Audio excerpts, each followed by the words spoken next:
this segues right into what I want to say today about our Parsha and the deeper aspects of the Parsha as taught by my favorite Hasidic master, the Sfat Emet. As usual, I have found that it is not the best thing to do to read and translate because the master, the Sfat Emet, what he taught on a given Shabbat was later written down, as far as we know, either after Shabbat or the notes he prepared before Shabbat, but they're not actually full drashot. They're not full writings of his because he had planned to take his notes and write a book toward the end of his life. Unfortunately, he died in his 50s, very young age, died unexpectedly, and was never fully able to write out the notes. He spoke in Yiddish, obviously, and then the notes were composed in Hebrew. And all we really have are his notes. Either his students reconstitute his Devar Torah after Shabbat from Yiddish into Hebrew, or he may have had some notes in Hebrew. In any case, we don't have a book by the Sfat Emet. We only have his notes. And one reason, by the way, Sfat Emet is so hard for people to read because you have to break the code of taking his notes. It's like freeze-dried coffee. His teachings become these, as it were, crystals, and we have to reconstitute it with the light of our consciousness. So I want to trace his thoughts for actually the first talk that he gave when he was appointed the Rabbi of the community of Gur, south of Warsaw, and I believe that was 1871. He was a very young man. His father had died. They were looking for someone else to be the Rebbe.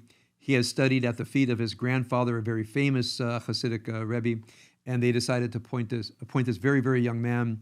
And he was the Rebbe from his early 20s to his mid-50s when he died unexpectedly, either 1905, 1906. I always forget exactly which. So I'll get to that in just a moment.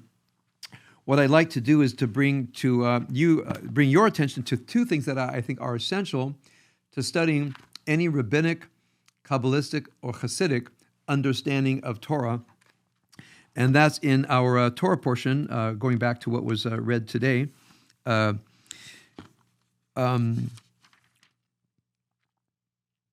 going to go to, if you want to open your Tanakh, you don't have to the chapter 18. I'm going to go to where we read today, chapter 14. Verse 14. Yitro, Moses' father-in-law, sees Moses adjudicating the people all day long, and he comes to him and says, "It's not a good thing that you're doing. People are going to wear out. What's up?" And Moses says to his father-in-law Yitro in verse 15, "Vayomer Moshe lechotno, ki yavo elai ha'am lidrosh Elohim." The people come to me seeking out Elohim.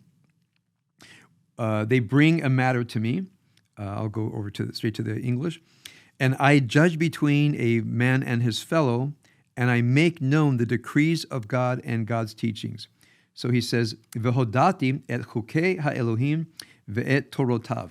So Moses, when he judges, is making known the laws of God and God's Torahs, or God's instructions. The question comes up is, prior to the so-called revelation, how could people know this? And I think this is intentionally put here before chapter 20, showing that people, of course, knew the moral law before Ma'amad Har Sinai. Nothing in the book of Genesis makes any sense. The moral failures, for example, that we see throughout the book of Genesis and the beginning of Exodus, if there's not a moral law. If there's no moral law, we wouldn't understand the degeneration of the generations that led to the flood of Noah. The idea where God says, "Kol yetzer machshavot libo rak kol hayom," all of the shapings of his inner life are all bad all day long. Bad according to what? We see throughout Genesis many, many moral failings. If Pharaoh is actually evil, according to what? So the idea that the moral law was revealed at Mount Sinai, Mount Har Sinai, I think just is doesn't accord with anything that we know about the Bible prior to that. In fact, it's not even a reasonable idea that humanity could function without a moral law until that moment. So if they already had the moral law, it just took wise people to teach it, And by the way, I think that's true. I think while we have a conscience, while we have a moral law within, it does take a particularly skilled person to have the wisdom to analyze things morally and come up with the right moral decision. It's not everything that any untrained human being can do. I really don't think anybody is born with the full capacity to give good moral judgment. Now, I think some people are naturally morally better than others. Some people are born with great impediments to moral consciousness, some people with less. But even a basically good person oftentimes cannot figure out a moral dilemma without actually some training. And so I believe that ever since the beginning of humanity, people have actually had to think about moral dilemmas, try to understand how to understand a case, how to understand what the law operating at a given moment is, the things that have certainly bedeviled human beings since the first human beings became conscious, what it means to create a body of decision, how to understand precedent. I think this goes back to the beginnings of conscious humanity. So if that's true, you might say if the moral law is communicated to, in the rabbinic tradition they say b'nei Noach, all Noahides, which means all human beings, what is the particular meaning of Ma'amad Har Sinai, the stand at Mount Sinai? I covered this a little bit last night. It can't be, in my mind, that anything was revealed.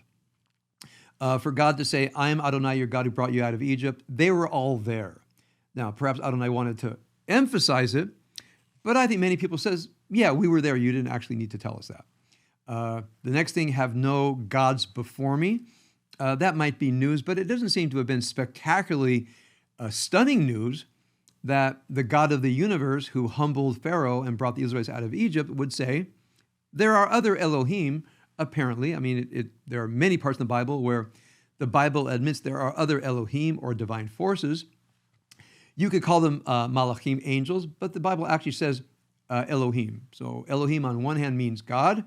On one hand, it means an array of sub-gods that somehow inhabit the upper realms. And God says, I am the first among them. Again, I don't think that was particularly stunning. I think the law against idolatry might have been new, but it might have also been part of Israelite tradition. The idea of not taking God's name in vain, I think, came with a basic respect for the gods, and especially for the God of the universe. So as I go through them one by one, it seems to me that these are well known. Even the Sabbath. Remember, the idea of the Sabbath is already taken for granted in last week's Torah portion. So when I think about the so-called Aseret HaDibrot, by the way, remember in Hebrew, they're not called the Ten Commandments. There is a phrase, Aseret HaMitzvot, in the book of Deuteronomy, but universally in Hebrew, people call them Aseret HaDibrot, not Aseret HaMitzvot. And therefore, although we're going to continue to use the term Ten Commandments, that's not what the Hebrew says. And I think if we look at what the Hebrew actually says, we have a deeper understanding of why the Aseret HaDibrot, I'll call it the Decalogue, the 10 logoi, or the 10 speech statements of God, why it would be things that people already know. Okay, so I want to emphasize this. There's nothing revealed in Aseret HaDibrot that any thoughtful person, especially any thoughtful Israelite, did not already know. So I don't think it's right to say it's a revelation of the Aseret HaDibrot, the 10 speech acts of divine we see in Exodus chapter 20 and in Deuteronomy chapter 5. Something else is going on. I'd like to just mention that very briefly now and then move on with what Sfat Emet says.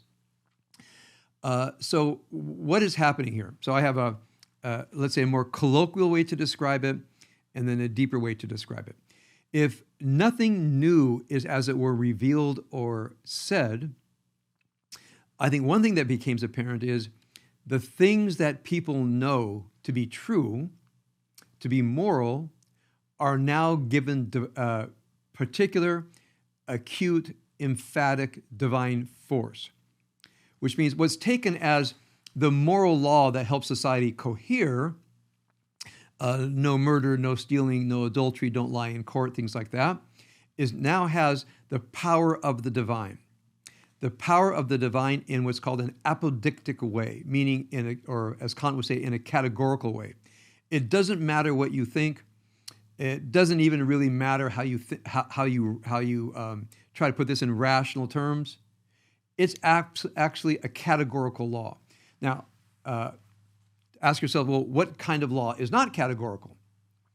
As you know, I'm teaching Aristotle. Many of you know I'm teaching Aristotle on Tuesday nights. And Aristotle's ethics is based on the idea of the rational human being who can rationally figure out what is good for the human being, what leads to eudaimonia, the best kind of living. In fact, Aristotle emphatically does not want to make the moral law a function of the will of the God or the gods. He wants to say that we human beings can rationally get there. And how can we rationally get there? We rationally think about the ends, the proper ends, meaning the point of human living, which is human goodness. Rationality is the path, and therefore we rationally come up with the laws that should guide our individual lives and our common life, which is Aristotle and Plato's main concern, which is living together in the polis. Remember, the Republic is political things of the city. How do we live together? So Aristotle wants to first of all say, how do we have good character? And then how do people of good character live among each other? But you might already see the weakness in this. If I have figured out what a person of good character thinks and does, and how people of good character ought to live in the city together, am I obligated to do it? I can say, yeah, I figured out the rational path to the best life. I just don't feel like it. I feel like doing something else. I can say, yeah, I understand how people ought to live together, but I don't want to be part of it. I want everybody else to be moral and rational, and everybody else to be morally disciplined. I'm going to use their commitment to the moral law so I can violate the moral law. By the way, we see this all the time today, that we try to live in a civil society, and what some people do is they take advantage of the civility of other people. I'm especially piqued by people who sit down in traffic, in the natural state, let's say, without government. If somebody tried to block your moving, I think the motorists would get out of their cars and just throw those people off the road, but they can't do it because they will get arrested.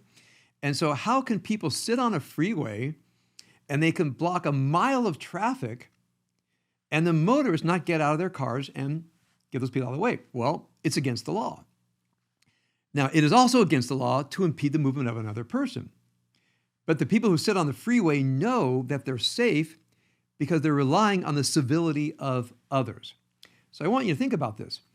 We all know that it's incivil and maybe even immoral to impede a free person on their way from one place to another. It's kind of temporary imprisonment in a way, but people rely on other people being rational and moral so they can be, in my mind, irrational and immoral because other people are. Now, of course, what they claim is, well, we have a right to violate the laws and norms of society because we have a larger good in mind, making known to everybody what it is they care about.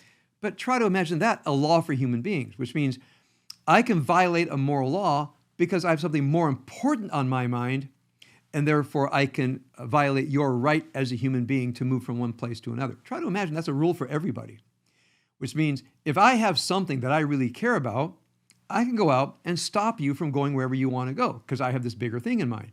And imagine everybody acted that way. Remember, Hillel says, don't do to others what you want done to you, or Jesus says, do to others what you have done to you. Any articulation of the moral law says you can't do that. So this is not only a theoretical question. What if a person says, yes, it's rational for we people of good character not to violate the rights of other people, but a person can say, but it doesn't apply to me because my concerns are beyond character and the rational laws of people living together. So that's for me is a weakness in the idea that the moral law is derived on a theory of character and rationality, which is Aristotle's point of view. Now, so what we have here in our Torah portion in chapter 18, Moses is not teaching the people how to be rational. He's not teaching the people how to be thoughtful about how to live together. That would be a great thing eventually. But for now, Moses is teaching them Chukei Elohim, the laws of God. Whether you understand it, like it, don't like it, or think you're special and think you have an exception, it's actually a law. And he says God's Torot, God's teachings. In the sense they're saying, well, if you don't agree this is a teaching of the divine, it's not actually a flaw in the teaching. We say Torat Adonai Temimah, the law of God is whole, is perfect, Meshivat Nafesh, restoring the soul. So we're just going to assume that the moral teachings have integrity, the moral teachings are enforced, and it doesn't matter what you think. You have to wrap your head around the idea that there's a moral law and nobody has an exemption.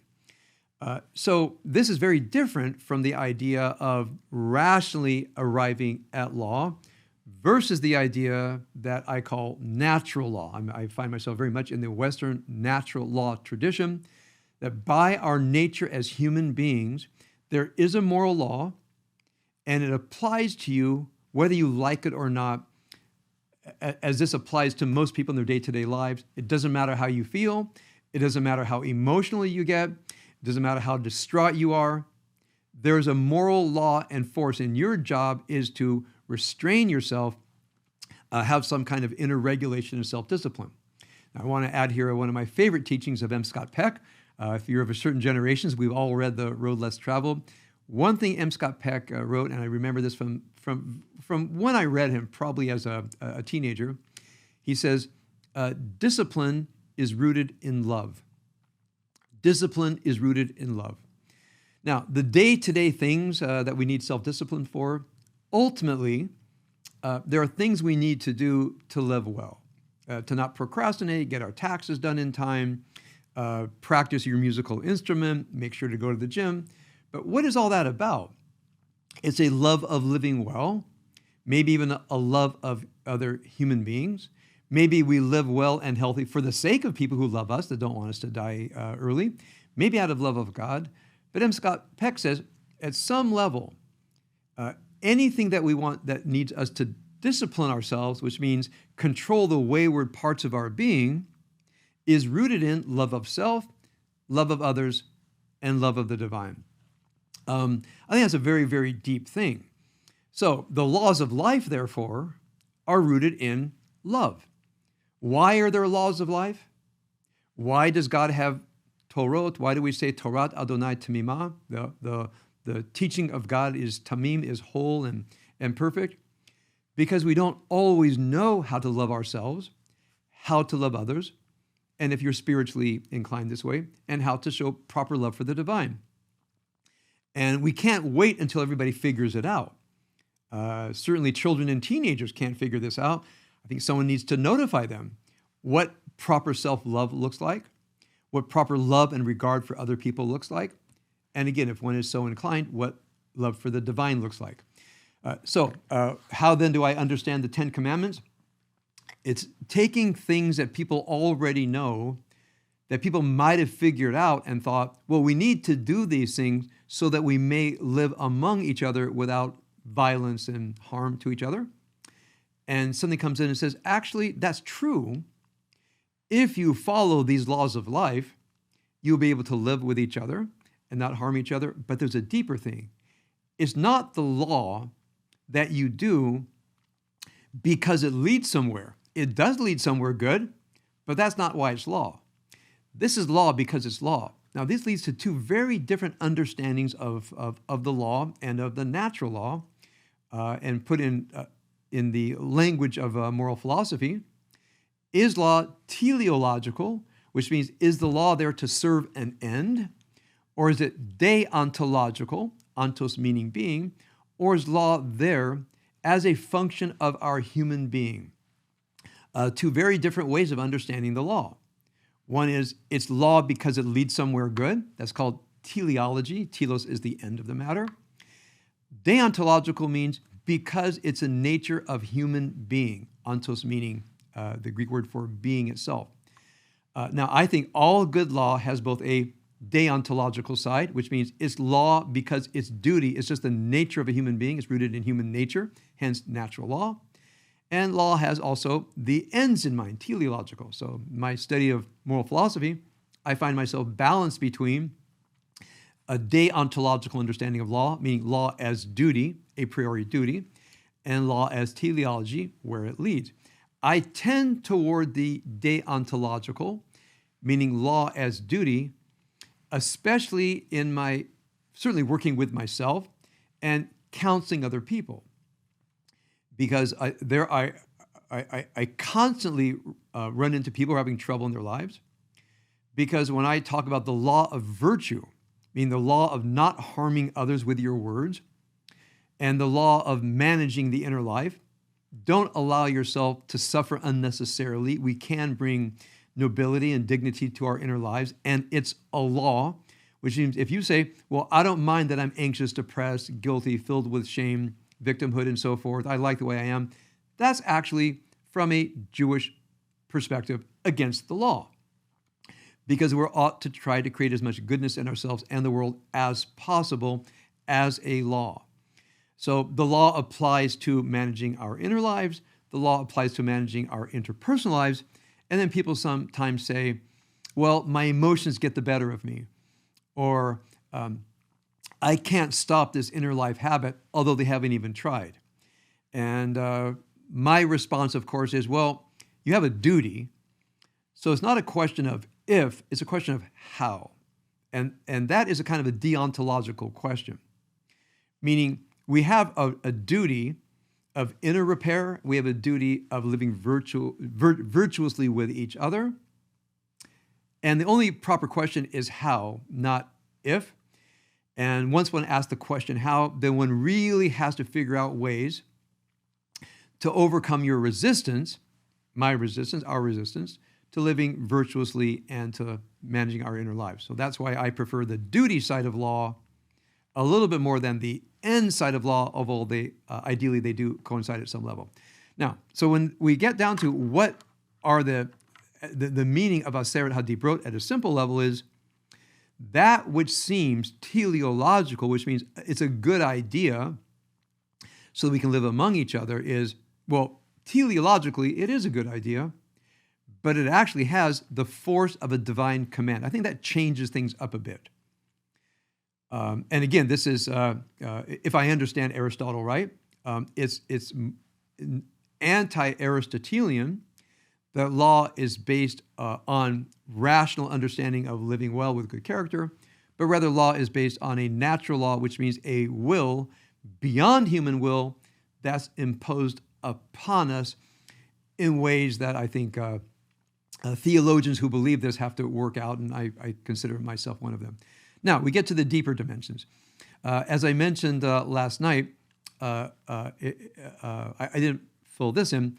If you look at why Moses is judging the people, he says, when people come to me, lidrosh Elohim, to seek out the divine, just as Rebecca wanted to seek out God when she was having the twins tossing about in her womb, the Hebrew word lidrosh has a sense of seeking out the divine word and the divine will. Once the Torah became canonized, meaning it became the set text deposited within the people of Israel, and I think it's one thing that defines the people of Israel, that we're gathered around a text, the activity of midrash begins, which is not a set of texts, but rather the activity of seeking out deeper meaning in the text. And of course, in seeking out deeper meaning in the text, we're exercising our own depths as human beings. So if one understands then the activity of midrash that produces the literature of midrash, it's investigating deeply through the surface meaning of words into the inner meaning of words. This is the path of most of rabbinic midrash, which means the seeking out of the inner chamber of words and sentences, not just you might say, the superficial content. And then as you move deeper and deeper into the mystical traditions, there's not only deep investigations of meaning, it moves into investigations, midrash, that pierce into the soul. So this You find this in rabbinic midrash. It characterizes the Kabbalah, the Zohar, and in my mind, it reaches its most articulate peak in the Hasidic tradition. So when I look at Sfat Emet, I'll just have the book into me so I can glance at it. In his Dvar Torah on Torah portion Yitro, he does not mention the contents of the Aseret HaDibrot, the Decalogue, the Ten Commandments, whatsoever in this Dvar Torah that I've been studying the past several days. He understands the Decalogue, Aseret HaDibrot, as the moral reflection of what they say, Eser Ma'amarot. And the 10 statements, the Ma'amar, refer to the speech statements by which the divine brought the world into being. Now, I think if you try to count up all the statements in Genesis chapter 1, it might not be exactly 10, it might be 9, it might be 11.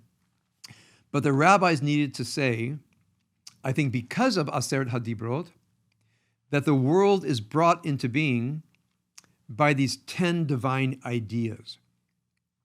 It doesn't matter exactly what ideas they are, but the 10 divine ideas are directed toward Teva, meaning nature, and then Aseret HaDibrot is directed toward the constitution of human beings, spiritual and moral lives.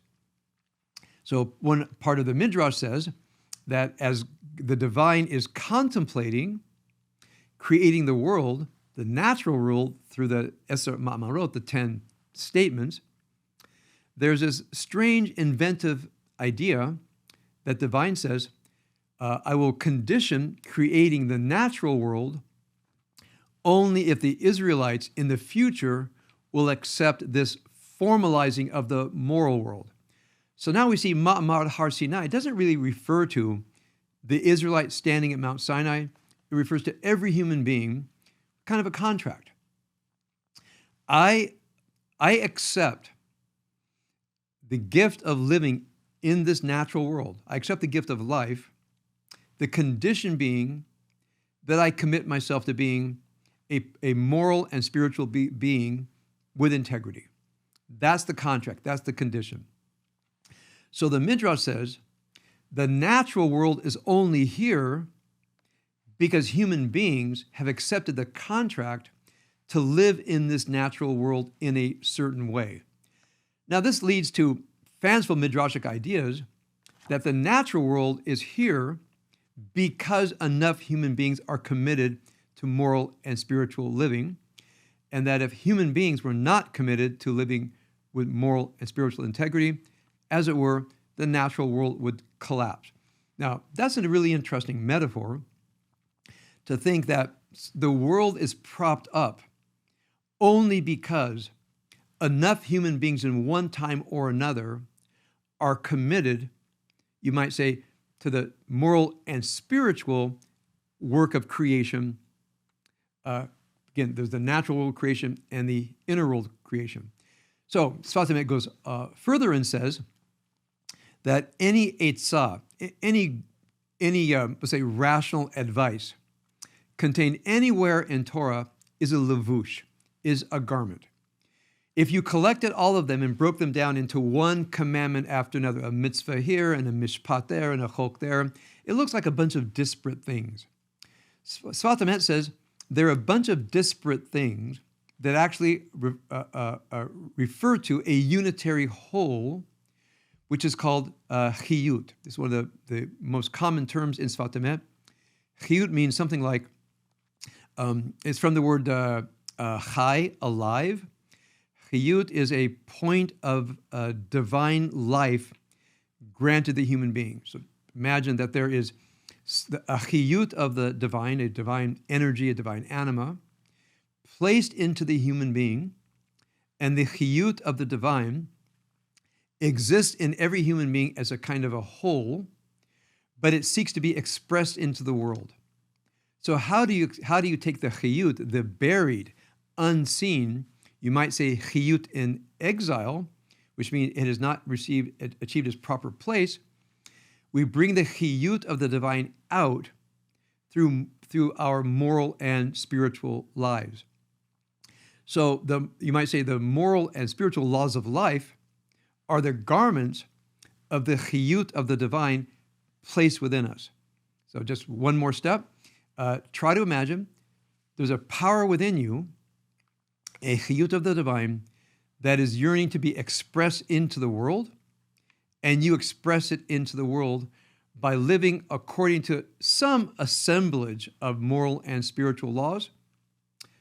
You might say it's in the nature of the human being to suppress that chiyut, and it's in the nature of the human being to express that chiyut, and that we live with a moral duty to express that chiyut, you might say, for our fulfillment as human beings, our fulfillment of our relationships with other human beings, and of course, in fulfillment of our life with the divine. All right, I hope I articulated just a little bit of Jewish moral philosophy, Western moral philosophy, natural law philosophy, a little bit of the idea of Midrash, and a little bit of Chassidus, and I hope you find these teachings as meaningful for you, and I just to share with you how much these teachings have shaped my understanding of myself, the human condition, and what it means to live as a human being of moral and spiritual integrity.